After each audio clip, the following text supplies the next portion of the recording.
Good morning friends. आज अपन civil engineering का एक सब्जेक्ट है hydraulics engineering.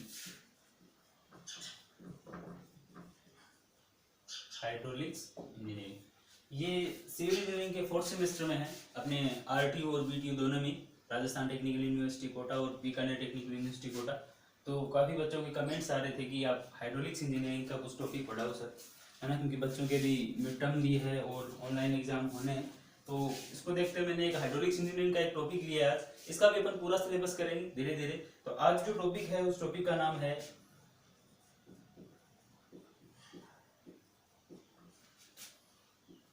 Impact of free jet. Topic का नाम क्या है? Impact of free jet. देखो अपन बेसिक से स्टार्ट करेंगे बिल्कुल, क्योंकि अपना यही एम रहता है कि चीज स्टार्ट कहाँ से हुई है और अपन क्यों पढ़ रहे हैं, वो आपका पढ़ना ज़्यादा जरूरी है। क्योंकि आप बहुत सारे सब्जेक्ट पढ़ते हैं, आपको ये भी पता नहीं रहता है कि आप इसे पढ़ क्यों रहे हैं, है ना। तो अपने को ये जानना जरूरी है कि ये इम्पैक्ट ऑफ फ्री जेट पढ़ना क्यों जरूरी है। तो देखो, अगर मैं बात करूं हाइड्रोलिक मशीन, अपन बात करते हैं हाइड्रोलिक मशीन। हाइड्रोलिक मशीन्स, दो टाइप की हाइड्रोलिक मशीन कौन सी होती है? हाइड्रोलिक मशीन बता सकता है कोई? हाइड्रोलिक मशीन कौन सी होती है? जैसे आपने नाम सुना होगा पंप का, टरबाइन का। पावर प्रोड्यूसिंग डिवाइस या पावर कंज्यूमिंग डिवाइस, है ना। तो दो टाइप के आपने बेसिकली पढ़े होंगे, टरबाइन एंड पंप। ये यहाँ मैं बेसिक ऐसे ही बता रहा हूँ थोड़ा सा आपको, कि इससे आप थोड़ा कनेक्ट कर पाओ। जब अपन हाइड्रोलिक मशीन पढ़ेंगे तब मैं आपको अच्छे से कैटेगराइज करके बता दूंगा कि कैसे कैसे अपन कैटेगराइज करते हैं। तो अगर टरबाइन की बात करूंगा तो टरबाइन में भी आपने पढ़े होंगे इम्पल्स, बेसिक मैकेनिकल इंजीनियरिंग में आपने पढ़े होंगे इम्पल्स टरबाइन और रिएक्शन टरबाइन। पंप की बात यहाँ पे नहीं करूंगा मैं बिल्कुल भी। तो impulse turbine and reaction turbine. तो देखो, अगर इम्पल्स टरबाइन में भी अगर मैं बात करूं, एक टरबाइन का नाम सुना होगा आपने, पेल्टन।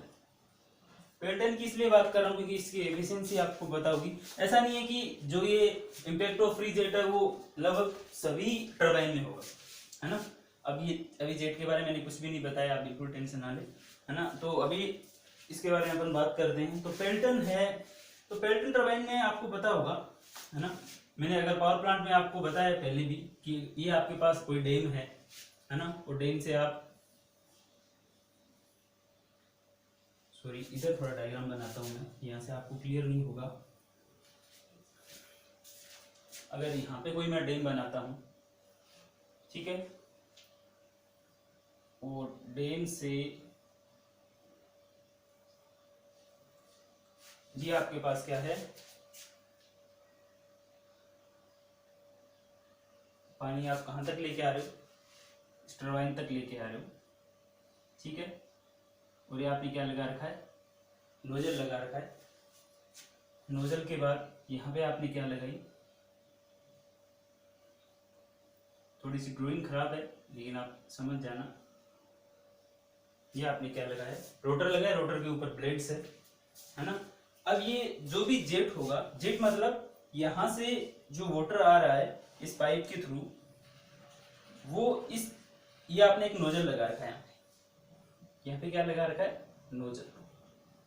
अब आपको पता होगा, अगर आपने डैम बनाया है तो उसकी जो हाइट होगी वो काफी अधिक होगी, क्योंकि पेल्टन टरबाइन के केस में हाइट है वो 25 खासी होनी चाहिए, 300 से 400 मीटर के आसपास होनी चाहिए, है ना।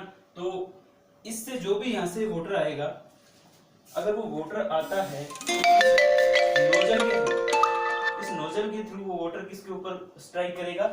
इस टरबाइन की ब्लेड के ऊपर स्ट्राइक करेगा, है ना। तो इससे जो वाटर जो यहाँ से निकलता है, इससे, इस नोजल से, उस हाई प्रेशर वाले वाटर को अपन क्या बोलते हैं? जेट। आपको समझ में आ जाना चाहिए, क्योंकि मैं क्या समझाना चाह रहा हूं, यहां तक अपन अपने को पहुंचना है। तो इस नोजल से जो हाई प्रेशर से जो भी लिक्विड होगा, जो वाटर होगा, उसको अपन क्या बोलते हैं? जेट। अब इम्पैक्ट नाम ये, इसमें इम्पैक्ट अपने क्यों कहा? क्योंकि अब ये जो वाटर है, ये वाटर जेट है, ये इस ब्लेड के ऊपर क्या करेगा, इम्पेक्ट करेगा। अगर ये ब्लेड के ऊपर इम्पेक्ट करेगा तो सर अपने को इससे क्या फायदा हो, ये इम्पेक्ट करे कि ना करे। क्योंकि बच्चा अगर ये इम्पेक्ट करेगा इसके ऊपर, इस ब्लेड के ऊपर, आपको पता है अगर मैं पेल्टन टरबाइन की बात करूं तो डबल हेमिस्फेरिकल इसकी ब्लेड की शेप होती है, और अगर ये इम्पेक्ट करता है इसके ऊपर तो ये क्या करेगा, उस ब्लेड को रोटेट करने की कोशिश करेगा, क्योंकि उसके ऊपर फोर्स लगाएगा और कुछ ना कुछ डिस्टेंस होगी उसकी, एंगुलर डिस्टेंस, तो उसको क्या एक टॉर्क जनरेट करेगा, और टॉर्क की वजह से क्या होगा, ये जो आपका रोटर है वो रोटेट करने की कोशिश करेगा। जैसे ये रोटर रोटेट होगा, आपको पता है अगर इसका ये रोटर रोटेट हुआ तो इसके जो शाफ्ट है वो शाफ्ट भी क्या होगी, इस टरबाइन की जो शाफ्ट है वो भी रोटेट होगी, और टरबाइन की शाफ्ट से अपन ने किसकी शाफ्ट कनेक्ट कर रखी है, जनरेटर की शाफ्ट रोटेट कनेक्ट कर रखी है, और टरबाइन की शाफ्ट रोटेट होने से जनरेटर की शाफ्ट रोटेट होगी, और जनरेटर की शाफ्ट रोटेट होने से आपको क्या होगा, इलेक्ट्रिसिटी प्रोड्यूस होगी। तो आपको पता चल गया होगा ये टॉपिक इतना इंपॉर्टेंट क्यों है, क्योंकि ये हाइड्रो पावर प्लांट का टॉपिक है अगर देखा जाए तो, क्योंकि हाइड्रो पावर पे इस पे भी ज्यादा फोकस करना पड़ेगा अपने को, क्योंकि ये रिन्यूएबल एनर्जी रिसोर्सेज है, राजस्थान में नहीं है इतना ज्यादा। इसका रीजन ये भी है क्योंकि यहाँ पे अपने पास वाटर की थोड़ी कमी है, क्योंकि अपन इतना स्टोरेज है नहीं अपने पास, है ना, लेकिन फिर भी रिन्यूएबल एनर्जी रिसोर्सेज है ये, तो अपने को इसके बारे में पढ़ना जरूरी है। तो आपको पता चला कि ये इम्पैक्ट ऑफ फ्री जेट कैसे, जेट कौन सा होगा, जो हाई प्रेशर वाटर आएगा उसको अपन क्या बोलेंगे, जेट, और इम्पैक्ट किसका, ये जो फ्री जेट है वो इसके ऊपर जो फोर्स लगाएगा, क्योंकि जब ये स्ट्राइक होगा अगर सडनली कोई चीज स्ट्राइक होती है तो अपन इसको क्या बोलते हैं कि इम्पैक्ट किया इसने, ठीक है। तो ये इसका बेसिक था। अब अपन देखते हैं, आपको पता चला इम्पैक्ट ऑफ फ्री जेट है क्या। अगर मैं पेल्टन व्हील टरबाइन की बात करता हूं, जैसे पेल्टन व्हील टरबाइन है या आपका इंपल्स टरबाइन है ना, तो अगर मान लो आपके पास कोई पेल्टन टरबाइन है, अगर इनकी एफिशिएंसी की बात की जाए तो इनकी एफिशिएंसी 95% तक होती है, 95% से ज्यादा ही होती है ना, तो इसलिए भी ज्यादा पढ़ना जरूरी है, क्योंकि इनकी एफिशिएंसी की 95%। देखो आप कॉमनली अगर मैं नॉर्मल थर्मल पावर प्लांट की बात करता हूँ या और कोई किसी भी पावर प्लांट की बात करता हूँ, उनकी एफिशिएंसी इतनी ज्यादा नहीं होती है ना, और कॉस्ट एक बार स्टार्टिंग कॉस्ट ज्यादा होती है हाइड्रो पावर प्लांट की, लेकिन बाद में इसका मेंटेनेंस कॉस्ट इतना ज्यादा नहीं है। तो पढ़ते हैं अपन फिर। हाँ, तो मैं पेल्टन व्हील टरबाइन की बात कर रहा था कि अगर पेल्टन व्हील टरबाइन अगर उसकी हाइट मान लो, जो आपने डैम बनाया है या उसकी हाइट, उसके अंदर जो स्टोरेज है वो आपने उसको हाइट दी है 100 मीटर, और अगर 1 मीटर क्यूब पर सेकेंड से आपका डिस्चार्ज हो रहा है, क्योंकि अगर पेल्टन व्हील टरबाइन होता है उसमें डिस्चार्ज लो रखा जाता है ना, तो अगर इतना डिस्चार्ज है तो जो आपकी पेल्टन व्हील का रोटर है वो नियरली 250 रिवॉल्यूशन पर मिनट, इतने रिवॉल्यूशन करता है जो आपका रोटर, उसे अपन अप्रोक्सीमेटली 900 किलोवाट पावर प्रोड्यूस कर सकते हैं। तो आप देख सकते हो पेल्टन व्हील टरबाइन की खूबसूरती, है ना, कि बस इसमें ये है कि आपको जो डैम है उसकी हाइट काफी ज्यादा रखनी है, क्योंकि इसके ऊपर हेड है वो ज्यादा चाहिए अपने को, क्योंकि हेड लगभग अगर 100 मीटर के आसपास है और 1 मीटर क्यूब पर सेकंड के आसपास अगर डिस्चार्ज है तो लगभग 900 किलोवाट आपकी क्या होगी, पावर प्रोड्यूस होगी, है ना। ये थोड़ा नॉलेज था ऐसे, इतना ज्यादा, क्योंकि अगर आप टरबाइन पढ़ते हो सिविल इंजीनियरिंग में, आप बाद में भी हाइड्रोलिक मशीन पढ़ोगे तो आपको ये अच्छे से पढ़ाया जाएगा।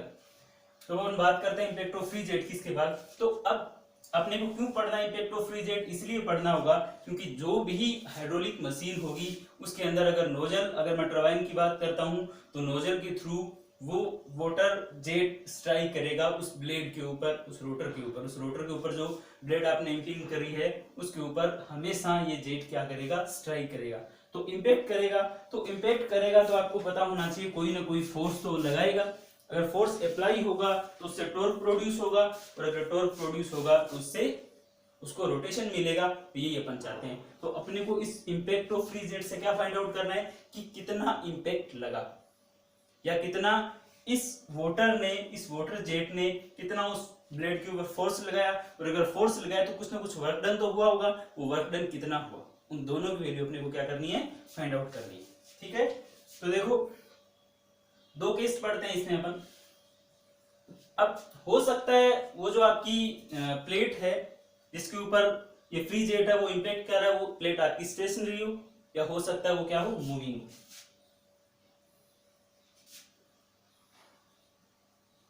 तो force exerted by jet on stationary plate. Okay, एक केस तो ये हो सकता है कि force exerted by jet on stationary plate. Second की अगर बात करूं मैं तो ये भी हो सकता है, और ये ही अपने को मेनली पढ़ना है। ऊपर वाला भी बताऊंगा आपको, लेकिन सेकंड वाला पार्ट ज्यादा इंपॉर्टेंट है। Force exerted by jet on moving plate. अब ये क्वेश्चन आना चाहिए आपका कि सर ये इंपॉर्टेंट क्यों नहीं है और ये इंपॉर्टेंट ज्यादा क्यों है, क्योंकि जब भी अपन उस रोटर की बात करेंगे इस टरबाइन के बारे में, तो वो टरबाइन की जो ब्लेड हुई टरबाइन का रोटर है वो क्या रहेगा, मोशन में रहेगा, मूविंग में रहेगा। तो मूविंग में रहेगा तो स्टेशनरी रहेगा नहीं, तो फिर कैसे इसके बारे में ज्यादा पढ़ेंगे। लेकिन पढ़ेंगे दोनों, लेकिन ये ज्यादा इंपॉर्टेंट इसलिए है क्योंकि वो आपकी ब्लेड है वो हमेशा क्या रहती है, मूविंग में रहती है। अगर मूविंग में नहीं रहेगी तो आप कैसे पावर प्रोड्यूस कर पाओगे। ठीक है, तो इसमें भी 3 केस हो सकते हैं। फर्स्ट केस क्या हो सकता है कि जो आपकी प्लेट है वो वर्टिकल टू जेट है, कि जैसे आपका ये जेट आ रहा था, ये कोई जेट था, सॉरी ये जेट है, और आपकी प्लेट इसके सामने कैसे रखी हुई है, ऐसे रखी हुई है, ये आपकी प्लेट है। तो ये देखो ये जेट के क्या है, परपेंडिकुलर है, तो plate vertical to jet. Second हो सकता है प्लेट इंक्लाइंड हो, ये भी तो हो सकता है कि प्लेट आपकी कैसे हो, कुछ ऐसे हो। ठीक है, नंबर 3 हो सकता है कि प्लेट आपकी कैसी हो, कर्व। प्लेट कर्व भी हो सकती है, कैसे हो सकता है, कर्व की बात करूंगा तो कैसे होगा, कुछ ऐसे भी तो हो सकती है, और यहां से आपके पास क्या आ रहा है, जेट आ रहा है। तो ये 3 केस अपने को पढ़ने हैं कि प्लेट जब वर्टिकल हो, प्लेट जब इंक्लाइंड हो, और प्लेट जब क्या हो, कर्व हो। किस केस में, जब आपकी प्लेट क्या है, स्टेशनरी है, प्लेट यहाँ पे मूविंग नहीं है, आप देख सकते हो प्लेट वर्टिकल है, इंक्लाइंड है और कर्व है, लेकिन तीनों में ये स्टेशनरी है। लेकिन ये तीनों के तीनों केस अपने को कहां पढ़ने होंगे, यहां भी पढ़ने होंगे। 1 2 3 इन तीनों में देखो, जब आपकी प्लेट क्या होगी, वर्टिकल होगी, लेकिन और प्लेट क्या होगी, प्लेट मूविंग होगी और क्या होगी, वर्टिकल होगी। वर्टिकल और मूविंग का मतलब क्या हुआ कि ये देखो, ये है आपकी वर्टिकल प्लेट, और ये क्या कर रही है, मूव कर रही है किसी भी वेलोसिटी, यू वेलोसिटी से। तो अगर इसके ऊपर जब आपका जेट स्ट्राइक करेगा तो कितना फोर्स लगेगा या कितना टॉर्क प्रोड्यूस होगा। सेकंड, जब आपकी प्लेट है वो इंक्लाइंड होगी और मूविंग होगी, तब क्या केस होगा। और थर्ड, जब आपकी प्लेट है वो कर्व होगी और मूविंग होगी, तब क्या केस होगा। तो हम स्टार्ट से पढ़ते हैं, पहला और दूसरा। पहले एक बार ये पढ़ते हैं, उसके बाद धीरे धीरे करके अपन सारे केस पढ़ेंगे, है ना। तो सबसे पहले देखते हैं अपन, force exerted by jet on stationary plate.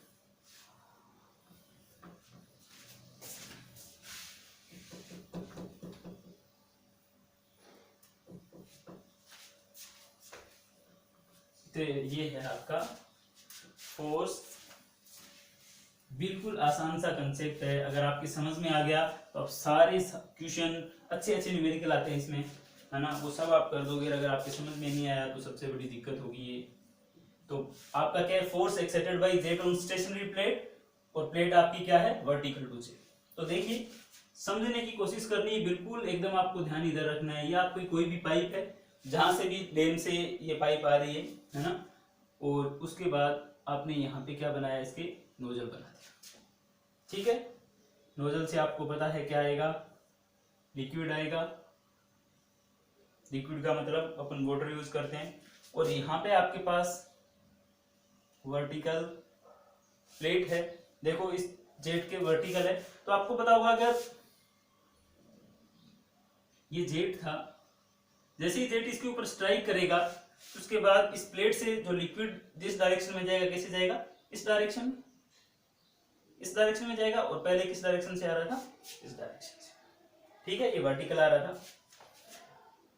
अगर बात की जाए, ये जो जेट है या नोजल का जितना डायमीटर होगा उतना ही किसका होगा, जेट का होगा। तो डायमीटर आपको पता है डी हो, और इसकी वेलोसिटी क्या हो, कैपिटल वी हो, वी वेलोसिटी से। और इस जेट का जो एरिया है, क्रॉस सेक्शनल एरिया कितना है, ये तीनों आपको याद रखना है। v velocity of jet, d diameter of jet और a area of x cross sectional इस डायरेक्शन में। ठीक है, आपको निकालना है कि कितना फोर्स ये जो जेट है कितना फोर्स अप्लाई कर रहा है किसके ऊपर, इस प्लेट के ऊपर।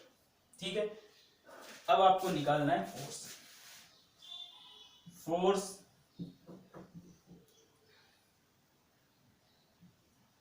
exerted by jet on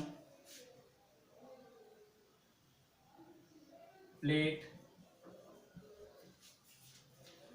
in direction of jet। Direction का काफी ध्यान रखना है आपको, जेट की डायरेक्शन में कितना फोर्स लगा रहा है, कौन, आपका जेट किसके ऊपर, इस प्लेट के ऊपर कितना फोर्स लगा रहा है आपको देखना है ना। तो आपने पढ़ा होगा कि फोर्स होता है, अगर मैं एक्स डायरेक्शन लूं इसका, तो फोर्स क्या होता है, rate of change of momentum. सबने पढ़ा होगा, अच्छे से मैंने बताया हर बार, rate of change of momentum, कितना मोमेंट चेंज हुआ, जो उसकी rate of change of momentum होगा उसी को अपन क्या बोलेंगे, फोर्स बोलेंगे। Then Fx equal to, we can write this formula in other way, rate of change of momentum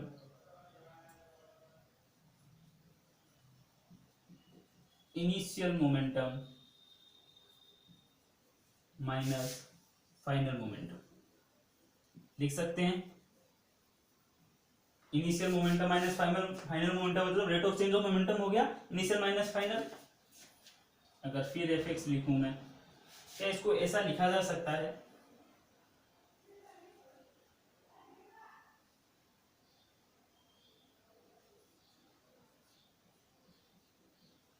sorry, v initial minus v final. आपको लगा होगा कि सर आपने यहाँ पे रेट क्यों लिखा है ना, क्योंकि ये रेट में हर जगह, क्योंकि जब भी आगे बात करूंगा ये फ्लो रेट की तो हमेशा मैं रेट लिखूंगा यहाँ पे, v initial minus v final. आप ऐसे भी देख सकते हैं, अगर इसको मैं ऐसा लिखूंगा, मोमेंटम है तो आपको पता होगा mv, ये इनिशियल माइनस mv, इधर आपको लिख के एक बार बता देता हूँ, तो इसको वापस रब कर दूंगा। इधर देखो, इसको लिखूंगा तो मैं mv final minus mv initial upon time t, क्योंकि rate of change of momentum है तो टाइम t आएगा तो m अपॉन t होगा, मास अपॉन टाइम कितना हो जाएगा, तो मास अपॉन टाइम को क्या लिख रहा हूं मैं, मास रेट, है ना। तो m डॉट लिखा मैंने, इसलिए मैंने यहाँ पे क्या लिखा है, m dot v initial minus v final. तो Fx equal to m dot v initial कितना है आपका, वेलोसिटी v, और इसके ऊपर स्ट्राइक करने के बाद इसकी वेलोसिटी कितनी हो जाएगी, आपको पता है जब भी ये फ्लैट सरफेस से स्ट्राइक करेगा वेलोसिटी कितनी हो जाएगी, 0। लेकिन ये m डॉट है क्या, इस m डॉट के बारे में मैंने काफी बार बताया और एक बार आपको फिर बता रहा हूं। देखो, मास आपको पता होता है क्या होता है, डेंसिटी इनटू वॉल्यूम। अगर मास रेट की बात करता हूं तो density into volume upon time. Density volume को क्या लिख सकता हूं, area into length upon time, और लेंथ अपॉन टाइम को क्या लिख सकता हूं, इस लेंथ अपॉन टाइम को क्या लिख सकता हूं मैं, वेलोसिटी। तो इसको लिखा जा सकता है रो ए वी। ठीक है, क्या लिखा जा सकता है, रो ए वी। तो आपका Fx की अगर बात की जाए तो यहाँ पे Fx की वैल्यू कितनी आ गई, Fx की वैल्यू कितनी आ गई, Fx equal to rho A V, और एक v अपने पास यहाँ था v, तो आपके पास Fx इक्वल टू आ गया रो ए वी स्क्वायर। तो आपको पता चल गया होगा कि ये जो जेट है वो कितना फोर्स अप्लाई कर रहा है उस प्लेट के ऊपर, रो ए वी स्क्वायर। जब ये प्लेट स्टेशनरी है तो अगर आपसे पूछा जाए कि वर्क डन कितना होगा तो आप बता सकते हो, क्योंकि जब भी अगर वर्क डन कब होता है, जब उसमें क्या हो, डिस्प्लेसमेंट हो, तो डिस्प्लेसमेंट की वैल्यू 0 है, तो अगर प्लेट स्टेशनरी होगी तो वर्क डन कितना होगा, 0 होगा। आप इसको नोट डाउन कर लीजिए।